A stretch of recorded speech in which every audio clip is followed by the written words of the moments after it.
today we are talking about the cerebral edema.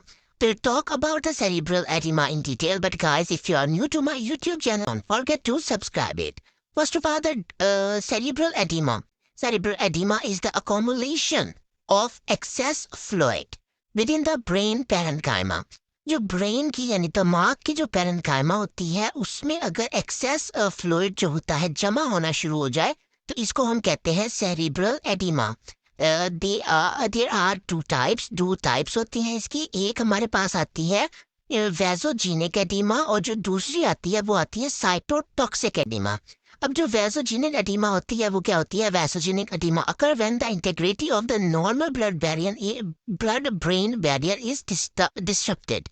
तो vasogenic oedema तब होता है जब हमारे पास जो ब्लड ब्रेन बैरियर है उसकी जो नॉर्मल इंटीग्रिटी है वो डिसरप्ट हो जाए, यानी कि वो खराब हो जाए, जिसकी वजह से क्या हो, अलाउ करे वो फ्लूइड को to shift from vascular compartment into extra vascular spaces of brain. अब वो जो फ्लूइड वेस्कुलर कंपार्टमेंट में नॉर्मली था वो अब वहां से एक्स्ट्रा सेलुलर स्पेसेस में आ जाए ब्रेन की। तो इसके रिजल्ट में क्या होगा कि उसमें अकोमुलेशन ऑफ फ्लूइड हो जाएगी। इसको कहेंगे वैसोजेनिक, जिसमें ब्लड ब्रेन बैरियर जो था उसकी जो है डिसरप्शन की वजह से जो कंटेंट थे वो वेसल से आगे extra cellular spaces of brain में। उसमें हमारे पास मजीद ये लोकलाइज्ड भी हो सकता है, यानी कि स्पेसिफिक एरिया का, और इसके अलावा जनरलाइज्ड भी हो सकता है। सेकेंड टाइप जो हमारे पास सेरिब्रल एडिमा की है वो है साइटोटॉक्सिक एडिमा। इसमें क्या होता है, इसमें इंक्रीज होता है इंट्रासेलुलर फ्लूइड का सेकेंडरी टू न्यूरोनल और ग्लायर सेल इंजरी। उसमें हमारे पास ब्लड ब्रेन बैरियर की डिस्ट्रप्शन हो रही थी, इसमें इंट्रासेलुलर फ्लूइड का इंक्रीज हो रहा है हमारे पास।